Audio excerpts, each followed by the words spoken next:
नमस्कार, मी विष्णू बुरे. तर आपण आता मुंबई आझाद मैदान येथे.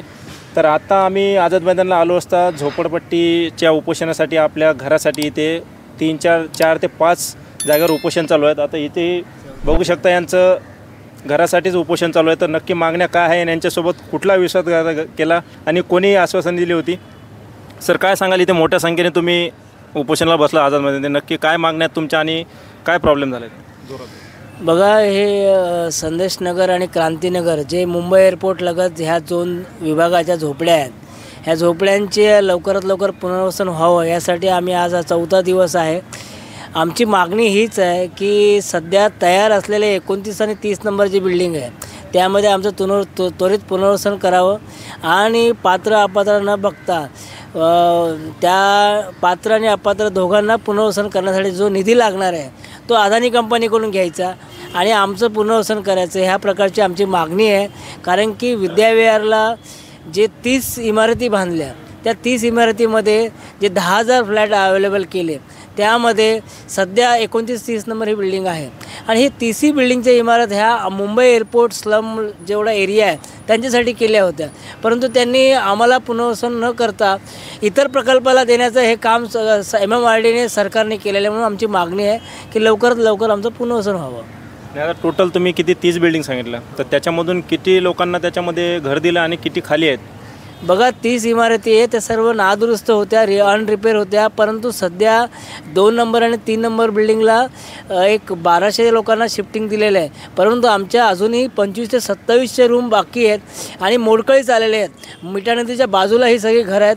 तर आमची विनंती ही आहे की ह्या निवडणुकीच्या आधी आमचं पुनर्वसन लवकरात लवकर, कारण की वर्षानुवर्ष तुम्ही आम्हाला हे जे जुमले देत आहात, तुम्ही हे सगळं लॉलीपॉप देत असाल, हे बंद करा, हे ब्लॅकमेलिंग बंद करा आणि आम्हाला इलेक्शनच्या आधी आम्हाला शिफ्टिंग करा, जेणेकरून तुमच्यावर आम्हाला विश्वास बसता येईल.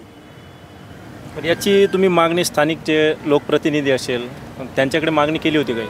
बघा, स्थानिक हा जो प्रसंग आहे, हे जो प्रकरण आहे हे सेंट्रल गव्हर्नमेंटचं आहे, हे केंद्रशासित विषय आहे आणि मागे आम्ही 2017ला 2017 साली आम्ही असंच आमरण उपोषण केलं होतं आणि त्या काळामध्ये देवेंद्र फडणवीस यांनी आम्हाला आश्वासित केलं होतं की लवकरात लवकर पुनर्वसन करू. आणि त्यामुळे हे जे प्रकरण आहे, हे सगळं जे ही जी एअरपोर्टची जागा आहे, हे सगळं मुख्यमंत्र्याच्या MMRDच्या अध्यक्षाखाली आहे असल्यामुळे कारणाने आम्ही मुख्यमंत्र्यांची मागणी मागतो आहे. बरं, हे आता मागण्या नाही पूर्ण झाल्या तर पुढची भूमिका काय असणार आहे तुमच्या सर्व नागरिकांची? आमची ह्या जर मागण्या पूर्ण झाल्या नाहीत किंवा मुख्यमंत्र्यांनी आम्हाला भेट दिली नाही तर आम्ही काही काळानंतर आम्ही ह्याच विषयाला उग्र स्वरूप आणून आम्ही हा लढा पुन्हा चालू ठेवू. सर, काय सांगाल, आता जे दिशाभूल करतात लोकप्रतिनिधी, आपण त्यांना विश्वासाने निवडून देतो आणि 5 वर्ष ते एकदम ऐशो आरामात खातात, सामान्य जनता मेली जिवंत आहे, त्यांना काही घेणं नसतं, पण अशी दिशाभूल करतात, त्यांना काय सांगाल तू? एवढंच सांगणार आहे की सर्वांना घरं भेटावी आणि सर्वांना घरं भेटली पाहिजे. जे पात्र अपात्र असेल न बघता घराला घर हे भेटलं पाहिजे, एवढंच सांगू शकतो. झालं. तर बघू शकता इथे खूप मोठ्या प्रमाणात इथं 3-4 जागेवर आपल्या घरासाठीच, न्याय हक्कासाठी हे लोक सामान्य नागरिक इथे उपोषणाला बसलेले आहेत. यांच्या रास्त मागण्या, जास्त मागण्या पण नाही, ते एकदम सर्वसामान्य मागणी आहे. ते पण या लोकांना काही लोक इथं 44, 2-2, 3-3 महिने झाले इथं उपोषणाला बसले, तर अजून त्यांच्या मागण्या पूर्ण नाही. छोटे मुलं बाळं घेऊन बसले, तिथं एकदम छोटं बाळ होतं, त्यांना खाण्यापिण्याचं आता घर नसेल तर माणसाचं जीवनच व्यर्थ आहे. ते घर नसेल तर माणसांनी जायचं नक्की कुठे? तर यांची हेच मागणी आहे. आमच्या जे मागण्या ते पूर्ण कराव्यात, नाही पूर्ण झाल्या तर आम्ही यापेक्षाही मोठं उग्र आंदोलन इथं आझाद मैदान येथे करू. धन्यवाद.